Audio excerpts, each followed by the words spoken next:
نبی سلام سلام علیکہ،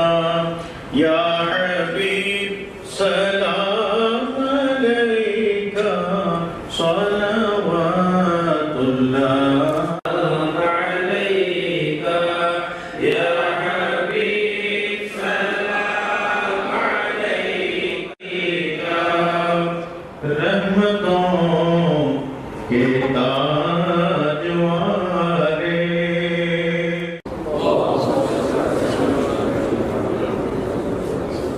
ہم لوگوں نے آپ لوگوں کو اسی لیے دعوت دی ہے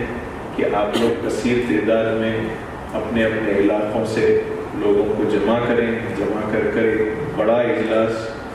جو کہ 4 مئی کو اتوار کے دن 7 بجے سے فوری مغرب کا بھی انتظام ہے، مغرب کے فوری بعد انشاءاللہ تعالی شروع ہوگا۔ میری گزارش ہے آپ لوگوں سے کہ آپ لوگ کثیر تعداد میں تشریف لائیں، اور یہ جو سوالات ایسے آتے ہیں ان کے جوابات میں نہیں سمجھتا ہوں آپ کو بتلانے کی ضرورت ہے۔ آپ لوگ سب دین جاننے والے لوگ ہیں، اسلام جاننے والے لوگ ہیں، میرے طرف سے صرف ان کو یہی بتائیے کہ زندگی جینے کا طریقہ صرف اور صرف یہی ہے کہ صبح سے لے کر شام تک ہر سانس میں جو بھی آپ سے حرکت ہو یا آپ کی زبان سے کوئی بات نکلے وہ صرف اور صرف اللہ تعالیٰ کی رضا کے لیے نکلے۔ یہ ایک ہی بات میری طرف سے سب تک پہنچا دیں گے،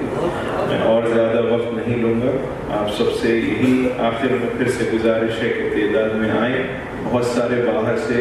مقرر حضرات آ رہے ہیں یہ وقت کے امینڈمنٹ ایکٹ کے تعلق سے بات کرنے کے لیے، جو ایکسپرٹس ہیں، جو ایم پیز ہیں، وہ جے پی سی میں جو تھے وہ سارے لوگ آ رہے ہیں، اور وہ سب ان باتوں کو اور واضح کیا جائے گا کہ اس میں کیا کیا قانون کی وجہ سے تبدیلیاں آئی ہیں، اور کیا کیا فائدے ہیں، کیا کیا نقصانات ہیں، سب ساری باتیں ہوں گی انشاءاللہ۔ امید ہے کہ ہم سب کثیر تعداد میں آئیں اور ایک بڑا میسج دلی تک پہنچے۔ سارے علماء جمع ہوئے ہیں، سارے سنی جماعت کے، اور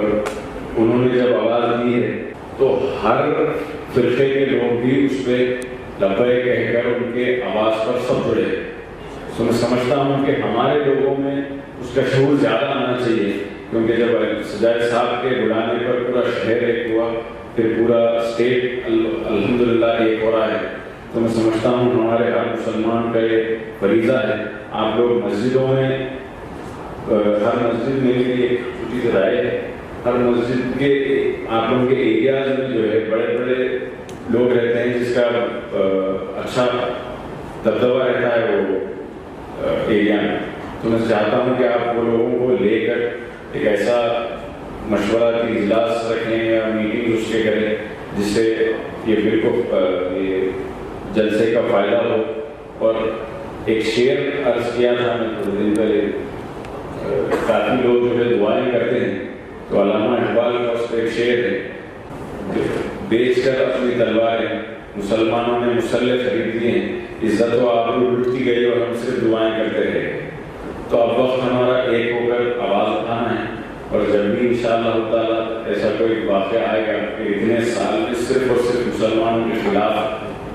ہر چیز خلاف نہیں لائی گئی، تو یہ نہ سمجھیں کہ یہ وقت آپ کے فائدے میں لائی گئی، اس کے پیچھے ان کے ایجنڈاز ہیں، اس کے پیچھے ان کے اپنے چیزیں ہیں جو وہ چھپا کرے، 2-4 چیزیں ہی پیش کرے۔ تو میں اسی بات میں میری بات کو ختم کرنا چاہوں گا، وہ آخری دعوت شہر گلبرگہ میں 4 مئی بروز اتوار ایک تاریخ ساز احتجاجی جلسہ تقدس مآب حضرت سجادہ نشین بارگاہ خواجہ بندہ نواز رحمۃ رضوان کی سرپرستی میں، آپ کی نگرانی میں یہ جلسہ روبرو بارگاہ حضرت پیر بنگالی رحمۃ رضوان کے جو KBN جو وسیع وعریض جو میدان ہے وہاں پر یہ جلسہ ہوگا۔ اس جلسے کے لیے ہماری کیا تیاری ہونی ہے اور وہاں ہم کس طریقے سے لوگوں کو جمع کر سکتے ہیں، تو انہی چیزوں کو اور خوض کرنے اور وہاں کے لیے ہم کیا راہ عمل بنا سکتے ہیں، آپ سبھی علماء کو یہاں آج بلایا گیا ہے۔ تو ایک دوسرے کو ڈسکس میں لانا، انوالومنٹ کرنا، اس میں شامل ہونے کی کوشش کرنا۔ اگر ہم آپس میں اس گفتگو کو آپ بیان کرتے رہیں، ایک دوسرے تک پہنچاتے رہیں تو حساسیت بڑھے گی۔ کبھی جمعہ کے بیانات سے بہت سارے احباب کو یہ خیال گزرتا ہے کہ چلو عام اعلان ہو گیا ہے، کوئی نہ کوئی تو جائے گا، تو کوئی نہ کوئی تو جائے گا، اس نظریے سے بہت سارے لوگ نہیں جاتے ہیں۔ سوشل میڈیا پر بعض لوگ اس پر اکتفا کر لیتے ہیں کہ میں نے شیئر کر دیا، میں نے اسٹیٹس پہ رکھ لیا، میں نے دوسرے تک پہنچا دیا، میرا کام ختم ہو گیا۔ انوالومنٹ بہت ضروری ہے کہ شامل کریں، ان کو ایک دوسرے تک درد پہنچائیں۔ وہ دن گئے جب تمہارے ہر ستم کو، وہ دن گئے جب تمہارے ہر ستم کو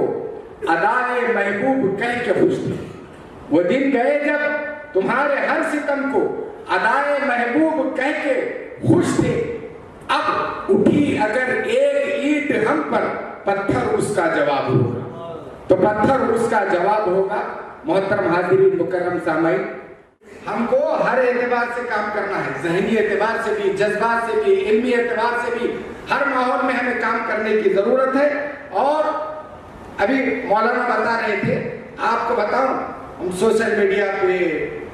بڑے بڑے پوسٹر لگا دیجئے، بینر لگا دیجئے، اس کے باوجود بھی کوئی ایک جلسہ کامیاب نہیں ہو سکتا۔ اگر جلسے کی کامیابی اگر دیکھنا چاہتے ہیں تو میں پوچھنا چاہتا ہوں کہ بڑے بڑے اجتماع ہوتے ہیں، اغیار کے اجتماعوں کو دیکھیے، ان کا ایک پوسٹر نہیں رکھتا، ایک بینر نہیں رہتا، لیکن لاکھوں کے لوگ ان کے پروگرام میں شرکت کرتے ہیں۔ تو اب گورنمنٹ اس کو ہاتھ پاڑے گی، گورنمنٹ اس پہ قبضہ کرے، تو ایک تو پہلے سے جو زمین ہے اس کو ہٹا لی جائے، اور اس کے بعد جو نئی جو لوگ وقف کرنا چاہتے ہیں ان کے لیے یہ کلوز رکھا گیا کہ پہلے ایسا ہوتا تھا کہ اگر کوئی شخص یوں سمجھے کہ نیا مسلمان ہے، آج مسلمان ہوا، کل وہ اپنی کوئی زمین مسلمانوں کے لیے وقف کرنا چاہ رہا ہے، کوئی اس کو پابندی، کوئی اس کے لیے کنڈیشن نہیں تھی۔ لیکن اب موجودہ دور میں جو قانون لایا جا رہا ہے اس کے مطابق ایک آدمی اس وقت تک، اگر کوئی نیا مسلمان ہوا ہے، اس وقت تک وہ وقت میں اپنی زمین نہیں دے سکتا جب تک کہ وہ 5 سال اسلام کو پریکٹس نہ کرے۔ خطے سے لوگ کھڑے ہو رہے ہیں، آوازیں بلند کر رہے ہیں، وہ آوازیں یقیناً قابل قدر ہیں، مگر عزیزان گرامی، تاریخ موجود ہے، جب اسلام پر آنچ آتی تو اسلام کی اور اسلام کے شعائر کی حفاظت کے لیے قانون باز مصطفیٰ کے چشم و چراغ کھڑے ہوتے ہیں۔